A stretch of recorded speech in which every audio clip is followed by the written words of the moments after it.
rien ne nous empêche de nous inspirer de plusieurs modes pour créer son style.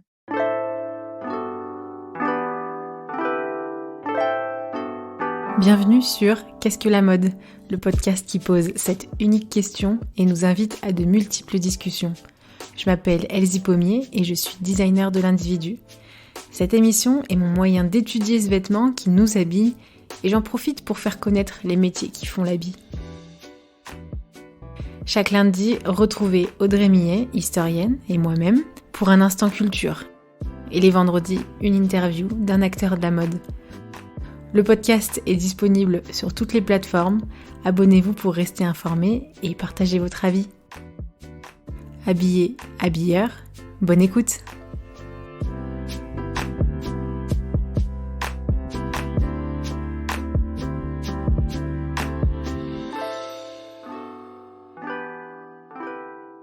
Bonjour à tous, bonjour chers habillés, chers habilleurs. Bonjour Marie-Hélène. Bonjour Elsie. Merci de ta présence, merci d'avoir répondu présente à cette invitation. Pour te présenter succinctement, donc Marie-Hélène, tu es journaliste et tu as ta propre plateforme aussi de médias. Oui, tout à fait. Alors, d'abord, je voudrais te remercier, Elsie, de ton invitation à participer à ce podcast qui pose une question qu'on s'est tous toujours un peu posée. Donc, pour me présenter un petit peu, voilà. Donc, j'ai un parcours un peu atypique. Du coup, je suis journaliste, effectivement. Je suis auteure et prof. Et surtout, ma passion, c'est l'écriture. Donc, que te dire? J'ai travaillé en presse écrite, dans un hebdo, féminin, au niveau secteur culturel, sur des sujets, spectacle, musique, entre autres, mais aussi sur des sujets télévision. Je travaillais en société, tout ça c'était à Bayard Presse à l'époque. Et puis j'ai travaillé aussi en télévision, j'ai préparé des reportages pour des magazines télé. Et puis j'ai créé mon site d'actualité. Voilà, tu me parlais de plateforme tout à l'heure. J'ai créé mon site d'actualité, culturelle. On pourrait dire qu'aujourd'hui, pour reprendre un accessoire de mode, j'ai une triple casquette, puisque, j'ai, donc mon site cultureactu.com. Je suis également auteure pour les éditions Duno et puis, je suis prof, donc une vie, bien remplie. Oui, bien chargé, mais justement investi justement socialement, investi dans la culture aussi. Et justement, je me demandais en quoi la mode t'intéresse en fait, et t'a intéressé parce que Oui, bien sûr. Dans le magazine féminin où je travaillais, effectivement, je côtoyais, des journalistes mode, donc je me suis toujours intéressée à l'image et puis travaillant aussi sur des secteurs, télévision, spectacle. On sait que l'image a toujours, est toujours très importante, en fait. Donc il y a l'image que l'on montre, celle que l'on donne ou que l'on veut donner et en fait, je me suis toujours positionnée, un peu comme une observatrice de tout ce monde, tout en étant à l'intérieur et en même temps avec un regard extérieur. pourquoi on en parle en fait pourquoi on la médiatise, pourquoi on en a besoin en fait? Je pense que, la mode, c'est un phénomène, en fait, moi je le situe à plusieurs niveaux. En tant qu'observatrice, je me rends compte qu'on a envie de se montrer, de montrer des choses, de révéler sa personnalité. Mais j'ai envie de dire que, je déterminerais en tant juste qu'observatrice, la mode à plusieurs niveaux. C'est-à-dire que je vois, la mode qui est créée, hein, l'univers des créateurs, hein, qui eux, à mon avis, selon moi, respirent l'air du temps, et mettent en œuvre une créativité, pour créer des tendances. Et puis, il y a ceux qui la suivent, cette mode. J'ai envie de déterminer un petit peu ces 2 aspects. Oui, c'est vrai. Et donc chacun en parle différemment. Euh, Oui, L'ère du temps des créateurs n'est pas chez l'utilisateur un air du temps, il est être à la mode. oui, être à la mode. Alors j'ai envie de te dire, reprendre une expression, être à la mode, ça se démode, voilà. Ouais. Et puis, c'est vrai que c'était aussi une expression, que je n'ai pas inventée puisque c'est Coco Chanel qui disait que la mode, ça se démode et le style jamais. Mais, c'est vrai qu'on peut se poser effectivement, cette question sur, heu, la mode. Est-ce que ça se démode vraiment et qu'est-ce que le style?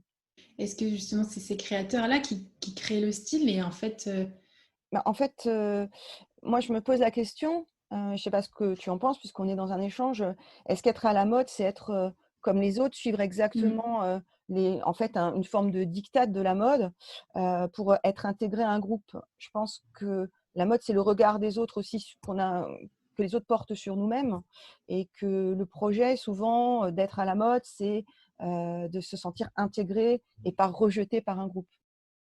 J'ai souvent connu ça d'ailleurs, c'est une expérience personnelle. Oui. Ah, ça résonne avec une expérience personnelle. Oui, oui, tout à fait. Je prends l'exemple quand, les jeunes se trouvent au lycée.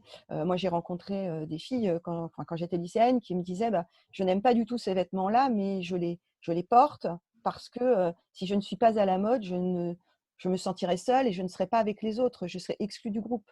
Mm. Donc, effectivement, on peut se poser, cette question. Est-ce quand on est à la mode, pour être à la mode, est-ce qu'on est vraiment soi? Oui, parce que du coup, est-ce que appartenir et s'uniformiser à la mode du groupe, ce serait s'effacer à un moment donné? Oui, Mm. ce serait, quelque part, ne plus être soi-même ou ne pas oser être soi-même. Alors c'est peut-être aussi une question, d'âge, c'est-à-dire qu'à l'adolescence, on a besoin, de se sentir appartenir à un groupe, mais la mode qui inclut est aussi une mode qui peut exclure. Oui, c'est ça. Donc, s'il n'y a pas de regard, s'il n'y a pas le regard de l'autre, il n'y aurait pas de mode, justement. C'est un peu ça qu'on pourrait dire. Heu, oui, on pourrait le dire comme ça. On pourrait Mm. dire comme ça. Maintenant, est-ce qu'être à la mode, c'est pas aussi, adapter, soi-même son style à un mouvement extérieur? Est-ce qu'on peut être soi en étant à la mode? Ou est-ce qu'on peut s'inspirer de la mode pour être soi? Ça, c'est aussi un autre débat et c'est Mm. peut-être là que c'est le plus intéressant, en fait. Bah oui, c'est ça, parce que du coup, et la mode viendrait à être une source d'inspiration et non plus un dictat à suivre obligatoirement. À suivre à la lettre, en fait. En Voilà. fait, le risque, c'est d'essayer de suivre à la lettre et comme tu le dis, très bien, quand tu te présentes, tu travailles sur le corps, le vêtement et l'identité et on est vraiment dans ce domaine-là. C'est-à-dire qu'on pourrait puiser, à la source de différentes modes, son propre style. Mm. C'est vrai. Notre propre style, il vient, il est mouvant, puisqu'en fait, le corps change déjà, rien que cette enveloppe-là change. Notre personnalité, elle évolue aussi, elle réagit différemment à notre entourage, à ce qui nous entoure, à notre culture, aux mouvements sociaux. Et, hum, et donc, est-ce que ce serait ça qui créerait le style, enfin, ce qui émane justement dans un style. Dans un style de soi, je pense. J'ai Mm. envie de dire qu'être à la mode, en gros, on pourrait dire que c'est facile parce qu'on suit, hein, c'est ce que je disais un peu tout Mm. à l'heure, mais Parce que hem, passif. voilà, avoir du style, c'est plus difficile parce qu'en fait, ça demande peut-être plus de réflexion, sur soi, sur ce qu'on est, sur ce qu'on devient, physiquement, intellectuellement, sachant qu'on change forcément au fil du temps, par ses expériences, son vécu. Donc le style, ce serait plutôt ce domaine-là. Mm. Et ce serait en fait, parce que là c'est une conversation avec soi-même, vraiment comme tu en parles, et non pas juste regarder toujours à l'extérieur et lire les médias, les magazines de mode et du coup suivre passivement comme une loi, alors que là tu parles quand tu présentes l'idée de style avec une conversation avec soi-même. C'est assez intéressant et riche dans le sens où euh, cet habit serait un reflet en fait de qui nous sommes et de ce mouvement de la pensée et personnelle. Oui, ce sera un reflet en fait, de la personnalité, d'où l'idée de mouvance effectivement dans le style et rien ne nous empêche de nous inspirer, de plusieurs modes pour créer son style et c'est je pense, enfin en tout cas la richesse, de pouvoir créer son propre style. Je reviens à l'idée de Coco Chanel, hein. C'est vrai Mm. que, le style à partir du moment où il est adapté, à soi-même, reflète sa personnalité, parce qu'on Oui, est en fait. oui c'est ça. Et du coup, tu m'avais parlé d'une autre citation de Yves Saint-Laurent qui dit, tu peux peut-être la citer. Oui, oui, oui, j'ai retrouvé cette citation d'Yves Saint-Laurent qui disait: «Les femmes qui suivent de trop près la mode courent un grand danger, celui de perdre leur nature profonde, leur style, leur élégance». Mm. Et donc la femme classe, en quelque sorte, Oui. élégante, c'est ce qui lui va. Oui, la femme, on pourrait dire ça effectivement, que, enfin, qu'est-ce que la classe en fait au niveau Mm. à ce niveau-là? est-ce qu'il faut vraiment suivre les dictates de la mode pour être classe? Je suis pas sûre. On dit souvent qu'une personne classe pourrait, en gros, se mettre un peu n'importe quoi sur elle, qu'elle pourrait toujours garder de la classe parce que, enfin, selon moi, la classe, c'est aussi dans l'attitude, la façon de parler. Et la mode enfin la mode entre guillemets vient habiller tout ça. Le vêtement, on pourrait dire, vient habiller cet ensemble pour faire une unité. Oui, il vient envelopper, souligner ou valoriser ce charisme en fait. C'est aussi un autre mot un peu compliqué à définir, le charisme. Le charisme, enfin, voilà, je ne vais pas me lancer dans une définition du charisme, mais c'est vrai, c'est ce que l'on reflète à l'extérieur. C'est assez difficile à expliquer le charisme. Ça rejoint plus le domaine du ressenti. On sent que cette personne a du charisme, mais souvent la personne qui a du charisme ne se rend pas compte qu'elle a du charisme. Donc, en fait, c'est très intérieur et c'est ce qui se dévoile à l'extérieur. Le C'est ce qui est vêtement perçu des autres, ouais, c'est ce ça. qui est perçu des autres. Ouais. Donc la mode le vêtement peut souligner ça, peut souligner le charisme. Encore faut-il être conscient soi-même de son propre charisme, ce qui n'est pas toujours évident. Oui, pour en fait après le cultiver du coup. Oui, être soi, voilà, et être en accord avec soi-même et porter le vêtement ou l'accessoire qui va peut-être pouvoir faire une différence pour se représenter. Donc en fait, ça demande beaucoup de réflexion tout ça. Hein. Oui, c'est très. Ça paraît très intellectuel comme ça quand on en parle, mais en fait, justement, c'est pas juste une réflexion, c'est vraiment une conversation avec soi-même. Et une conversation, ça demande un partage, oui, de réflexion intellectuelle, mais aussi de partage émotionnel, de ressenti. Oui. Mm. Et quand j'ai réfléchi à la discussion que nous allions avoir, j'ai repensé aussi à une citation qui dit la vie ne fait pas le moine. Ce qui veut bien dire aussi, on est bien toujours dans ce domaine que l'aspect extérieur ne révèle pas forcément l'intérieur de la personne, l'être soi en fait. Mm. Mais en même temps, ce dont on parle jusqu'à maintenant, je me dis, ta façon de présenter la mode, elle englobe vraiment toutes les définitions qu'on pourrait mettre derrière le mot mode. Parce que mode, c'est des modes, c'est des façons d'être, de faire, Oui, de penser. C'est la façon de fabriquer, la façon. Et donc, quand on dit l'habit ne fait pas le moine, c'est qu'en fait, il n'y a pas que l'habit absolument. qui fait partie de notre mode, notre façon d'être, en fait. Oui, tout à fait. Mais en fait, enfin, historiquement, c'est quelque chose dont a parlé même La Fontaine. Alors, je ne vais pas jouer les intellectuels, mais c'est vrai que La Fontaine disait déjà, il ne faut pas juger sur l'apparence dans certaines de ses fables. Et c'est toujours vrai aujourd'hui. Il ne faut pas juger sur l'apparence. Malheureusement, c'est vrai que, malheureusement ou heureusement, je ne sais pas, les médias nous incitent toujours à miser sur l'apparence plus que sur la réalité. Il faut montrer aujourd'hui l'image que l'on reflète sur l'extérieur, à l'extérieur, pardon, et, est nécessaire. Ouais, Et comment être en accord avec soi-même et l'image que l'on donne. c'est ça. C'est un vrai questionnement artistique aussi pour les C'est vrai. artistes, pour les hommes de médias, les femmes de médias. Voilà, il y a la dictature de l'âge et la dictature de l'apparence. Et je pense que c'est très compliqué de concilier cet ensemble quand on est, par exemple, une personnalité publique. Mais justement, parce que la personnalité publique, elle est publique parce que du coup, elle a une image publique, elle a une représentation médiatique qui est médiatisée. Euh, mais est-ce que ce serait pas euh, réducteur et comment dire, presque pas futile, mais oui, réducteur de réduire la personne à son image, en fait, à juste ce qu'elle représente. Je suis entièrement d'accord avec toi. C'est totalement réducteur. Le souci, c'est qu'aujourd'hui, on voit plus l'apparence, où il faut bien connaître les gens pour se rendre compte que l'apparence, que l'habit ne fait pas le moine, justement, mais dans un sens positif aussi. Oui, C'est-à-dire que chaque personne a aussi son côté intime que la personne ne peut pas révéler à l'extérieur. C'est une évidence. Et pourtant, il faut quand même donner une image de soi qui peut correspondre à une attente d'un public. c'est valable pour un artiste en particulier. Pas forcément d'ailleurs pour un artiste, parce que souvent l'artiste veut révéler ce qu'il est au regard des autres, mais il est quand même obligé d'avoir un style Oui, qui, il si va possible, qui lui correspond. c'est ça, et il va le scénographier. Il Bien sûr. va après, du coup, créer limite parfois, pour certains artistes, c'est même des personnages et plus une personne.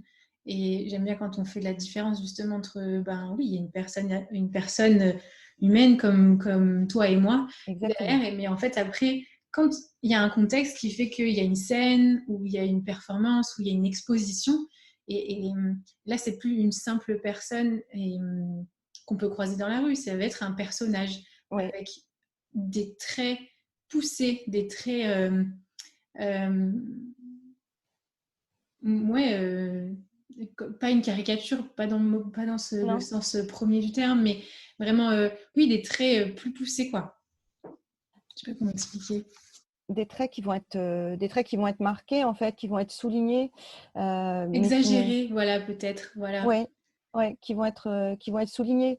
Et c'est toute la question de la notoriété, en fait, qui est sous-jacente à ce sujet, quoi. C'est très compliqué, la notoriété, en fait. C'est Mais ça. et c'est ce qui explique aussi que parfois certains artistes, bah, n'étant plus, à la mode, parce que là on en revient, hein, Ouais. parler de la mode, bah, peuvent se sentir totalement déstabilisés, hein. Heu, par exemple, un album qui va fonctionner, très vite, très fort, ne va pas forcément permettre d'avoir le recul, de se rendre compte comment on peut évoluer à l'avenir pour, rester en fait à la fois dans le sens de ce qu'on est soi et en même temps, continuer à être aimé d'un public. Ouais, être visible, être premier, être Ouais, regardé, être, ouais. recevoir l'attention. Et on retrouve un peu cette notion quand on parle de victime de la mode Oui, aussi. absolument, oui, oui, tout à fait, MC Solar qui chantait Victime de la mode, bah, là, on revient aussi à la question du corps, hein, dans cette histoire, dans cette Mm. chanson, hein, où il raconte l'histoire d'une jeune fille donc qui est victime de la mode, hein, et où il conclut, hein, si j'ai bonne mémoire, que l'essentiel est d'être bien dans sa peau. Alors, Mm. la double peau, c'est le vêtement, effectivement, C'est ça, la mais deuxième peau. oui, c'est vrai que la mode, est reliée aussi, aux femmes, longilignes, donc c'est un peu ce qu'il décrit, hein, dans sa chanson MC Solar. C'est que si on ne correspond pas forcément aux critères physiques, de la mode, on se dit que, ben, on peut pas forcément porter tel ou tel vêtement pour précisément être à la mode. Donc c'est tout un questionnement sur le corps. Oui, c'est ça. Et c'est toute une question vraiment psychologique. C'est vraiment des mouvances et une attirance ou une volonté d'être distingué. Tout ça, ça émane d'une intention, d'une motivation, de quelque chose à l'intérieur. Et donc pardon, de presque psychologique. Cette volonté d'appartenir au groupe, cette volonté d'être distinct aussi du groupe, d'être le premier, de recevoir l'attention, Oui, d'être remarqué aussi, ouais, ouais, d'être par remarqué. par l'extérieur, oui, tout à fait. Oui. Donc, selon notre... Est-ce que je pourrais dire ça? Mais c'est selon notre psychologie, on va se restreindre ou se mettre en tant que victime de la mode pour justement répondre aux dictats ou bien justement être hors... Enfin, je sais pas, je suis en train de Ouais, réfléchir en même temps, mais en fait en fait, ce sujet qui pourrait paraître futile est une prise de tête. c'est ça. Mais ouais, non, mais c'est vrai, par exemple, bon, on voit quand des personnes, par exemple, morphologiquement, peuvent être touchées par l'obésité, alors certaines le vivent très bien. D'ailleurs, il y a des déclinaisons de mode, pour les personnes qui veulent porter, certains vêtements. Mais c'est vrai que quand parfois, psychologiquement, quand ces personnes voient des filles, longilignes et qu'elles adoreraient porter ces vêtements, mais que morphologiquement ça ne leur va pas, ça peut aussi les désespérer, quoi. Ça veut dire aussi, c'est accepter son corps et pouvoir trouver son style à travers son corps, ce qu'on a à l'intérieur, mais aussi, morphologiquement. Ça peut générer des frustrations aussi, de se dire, «Je pourrais jamais atteindre ça, même si j'adore ça et que j'aimerais tant Mm. porter ça». C'est du coup, c'est compliqué. C'est pour ça que je parlais de la mode qui inclut, la mode qui exclut. Au fond, Mm. j'ai envie de dire, c'est être soi et que le vêtement puisse faire transparaître ce qu'on est, à l'extérieur pour être bien soi-même, en fait. Oui, et du coup, c'est créer une consilience, être apaisé en soi-même pour pouvoir ne pas justement être ballotté entre tout ce qu'on voit et toutes ces comparaisons qui sont possibles et qui sont pas obligatoirement malsaines au premier degré. Hein. Non. La comparaison peut élever justement aussi. Oui, tout à fait. Ce qu'il faut, c'est essayer au départ de s'accepter soi-même. C'est sans doute ce qui est le plus difficile, en fait. Ouais, presque toute une vie. Voilà, on va Puisque voir bien chaque ça. jour, on change aussi. Oui, c'est vrai, chaque jour, oui, absolument. En fonction de ses expériences, de son vécu, de ses difficultés, de ses joies, de ses enthousiasmes, tout Mm. ça, tout ça contribue à en fait, à à être soi et en fait, ce qui est important aussi, c'est d'être lumineux dans ce qu'on fait. Si on fait ce qu'on aime, si on est bien en soi-même, c'est aussi ce qui attire. C'est peut-être ce que enfin, les gens devraient comprendre, c'est-à-dire que le vêtement a une vraie importance, c'est clair, pour l'apparence, l'image qu'on donne de soi, mais ce qui va rayonner à l'extérieur, c'est son regard, c'est sa façon de se tenir, c'est Mm. toutes ces petites choses, cette mosaïque en fait de Ouais, soi qui font que c'est ce qui va nous faire remarquer a priori. c'est ça. Et du coup, ça fait un ensemble. Je Mm. rejette pas du tout la mode, hein, c'est pas la Non, question non. Mais j'adore les idées des créateurs. Je mm. pense qu'on peut puiser à droite et à gauche des idées pour être soi, en fait. C'est ça. Et du coup, là, tu viens de rappeler que la mode n'est pas le but en soi, en fait. La mode demeure un outil pour soi. La mode n'est pas nous, en fait. La mode n'est pas nous-mêmes. Elle demeure quelque chose d'extérieur à nous-mêmes.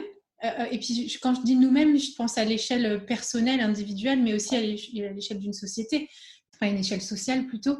Et du coup, en fait, ouais, je trouve que, enfin moi j'ai des images quand tu me parlais justement cette mode et tu la décrivais et je voyais en fait justement bah, c'est l'habit, c'est le corps, c'est tout ça et en fait je viens en fait puiser et être inspirée et puis c'est un panel d'outils et d'objets en fait la mode pour moi, pour mon identité, pour oui. notre identité du coup. Oui, oui, oui. On peut dire Et ça. en fait, je repense à cette période difficile que nous vivons au moment du confinement et et la mode, du coup, voilà, la mode pendant le confinement, quand on est en visio, avec, d'autres personnes, ou quand on est en télétravail, quid de la mode, quoi? C'est C'est, ça.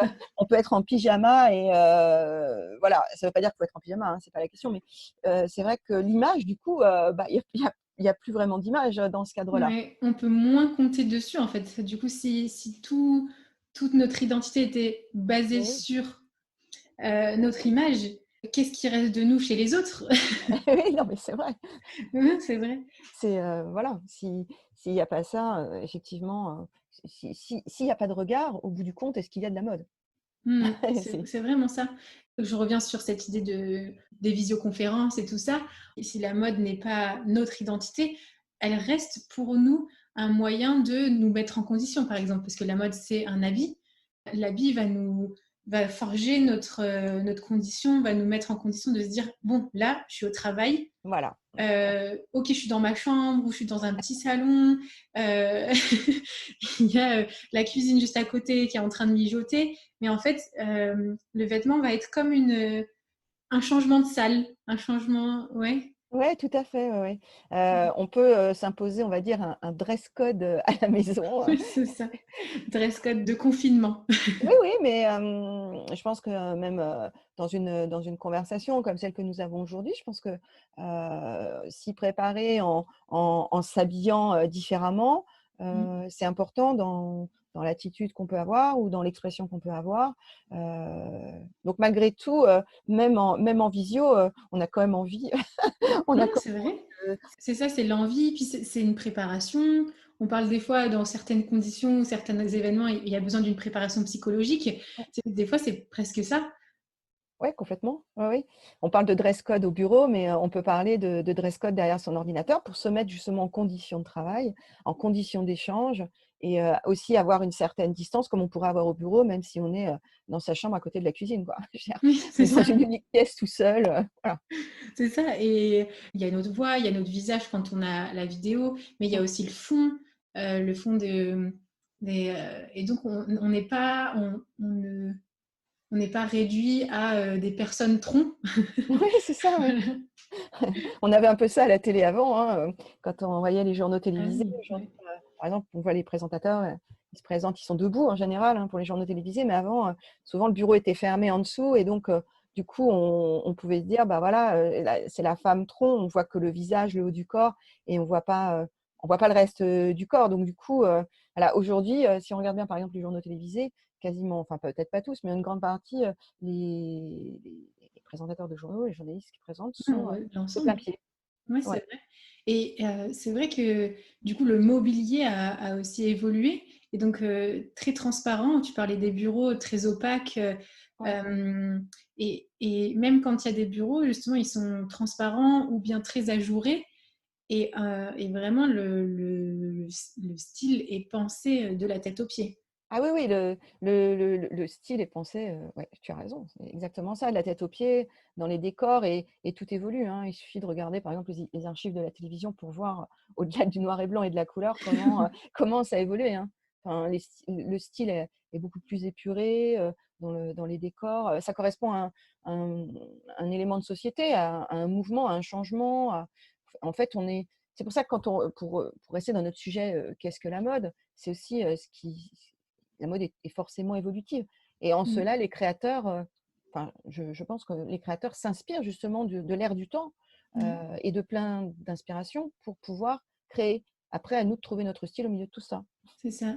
Et puis, ça prouve dans cette évolution, aujourd'hui, il y avait cet exemple des plateaux télé, mais c'est le besoin de transparence. Les créateurs comme l'utilisateur, en ce moment, aujourd'hui, on veut de la transparence, on veut voir l'ensemble. On veut plus juste oui, avoir un petit morceau de l'objet ou de l'information. Bah voilà, le présentateur, par exemple, si on revient sur cette image, le présentateur, il représente cette information. Donc, on a besoin de la voir en entier. Et, et le créateur, il reprend, les créateurs en ce moment reprennent ça, mais sur toute la chaîne de production, cette idée de transparence, on veut savoir, même si on fait sous-traiter, par exemple, on veut savoir avec qui on travaille, d'où viennent les matières. Et puis, le consommateur veut le voir aussi. Il est de plus en plus attentif aux étiquettes et l'étiquette s'épaissit de plus en plus Oui, chez certaines marques. bah, sous un souci enfin aussi d'éco-responsabilité, Mm. c'est un vrai sujet. Est-ce que, voilà, les gens s'interrogent aujourd'hui et effectivement quand on parle de transparence, la transparence est attendue à tous les niveaux, que ça soit au niveau politique, au niveau économique, ou même culturel. On a envie de réalité, de vérité, de transparence et effectivement, ce que tu dis est juste, c'est-à-dire que ça se reflète aussi, dans les accessoires, de mode, dans les vêtements, cette fameuse éco-responsabilité qu'on met de plus en plus en avant parce que c'est un vrai souci de société. Donc on dépasse très largement là effectivement, le domaine purement, de la mode. Qu'est-ce que la mode en général? On Mm. pourrait dire qu'effectivement ça correspond à une évolution, à une évolution sociétale, et actuellement à un souci de transparence. Oui, et du coup, la mode, on pourrait dire que c'est un vrai fait social. Ah oui, en fait, on dépasse la futilité, qu'on pourrait dire la futilité de base. Apparente. Apparente, oui, oui, tout à fait, ouais, ouais. Complètement, ouais, ouais. On Ouais, pourrait et en et arriver, c'est pour ça que du coup, on peut la retrouver donc dans des émissions justement d'information, dans des magazines de culture, et que toi-même, par exemple, tu en parles sur ton site internet. Enfin, c'est oui, un fait culturel, un fait social. Euh, ouais. ouais. En fait, juste puisque tu me parles du site, effectivement, quand j'ai créé ce site, je me suis dit: «Beh, voilà, qu'est-ce que je pourrais faire, de façon à donner libre accès, enfin accès à tout le monde à tous les phénomènes culturels?» Alors, c'est vrai que souvent on se base, par exemple, le cinéma. Alors, Dieu sait qu'on a de l'image dans le cinéma, hein, ou la télévision, voilà, pour le coup, mais aussi, tous les faits culturels qui peuvent intéresser, le grand public. Quelque chose qui soit accessible à tout le monde avec une qualité rédactionnelle que j'avais, exploitée, auparavant et voilà et c'est en fait, j'essaie de traiter effectivement en toute transparence aussi les contenus que j'aime pour les transmettre. Voilà, évidemment, la transmission est essentiel Oui, dans ce oui. Et domaine. puis là, j'allais dire, c'est un autre sujet, c'est que de transmettre par les mots de l'image, ça doit être c'est tout un travail aussi. Moi, j'admire les personnes qui savent en parler, en écrire, pas juste en parler à l'oral, mais savoir le retranscrire à l'écrit, c'est... Oui, voilà, en fait, la principale concernée ne se rend pas forcément compte. Oui, peut-être.